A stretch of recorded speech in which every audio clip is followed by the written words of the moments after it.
Viral pria di Banyumas prank lompat ke sumur gegara warisan, tak ditolong malah naik sendiri. Video aksi bukan main.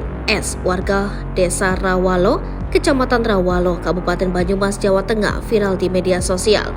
Nekat loncat ke dalam sumur sedalam 12 meter gara-gara rebutan warisan. Ternyata aksi S ini hanyalah prank. Selain sudah menyiapkan tali untuk menyelamatkan diri, S malah memilih naik sendiri karena tidak ada yang menolongnya. Video ini sendiri viral di media sosial terutama X sejak Minggu 10 Desember 2023 siang. Mengutip unggahan Indonesia, saat itu S yang berbaju merah muda tengah adu mulut dengan seorang bintara pembina desa setempat. Namun S sepertinya tidak setuju dengan ucapan Babinsa itu. Dia seakan-akan sudah menyiapkan diri untuk loncat ke sumur sebagai jalan terakhir.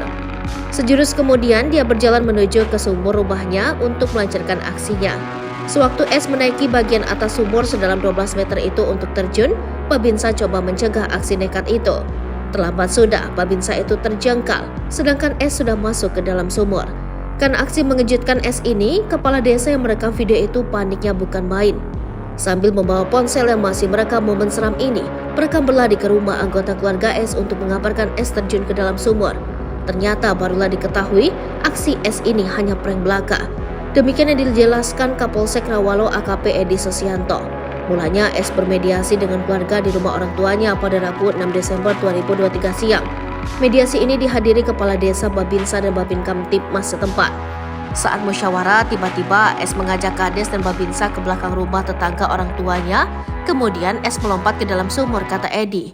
Tak pelak aksi itu sempat membuat orang di sekitarnya kelimpungan. Namun sekitar 15 menit kemudian, S akhirnya naik sendiri karena tak kunjung ada yang menolongnya. Di dalam sumur tidak lama, sekitar 15 menit. Kemudian dia bilang, ini saya tidak ditolong. Kemudian orang yang di atas mengarahkan untuk naik dengan tali yang telah disiapkan sebelumnya oleh S, ujar Edi. Saya suruh ganti baju, kemudian S dan pihak yang berselisih saya beri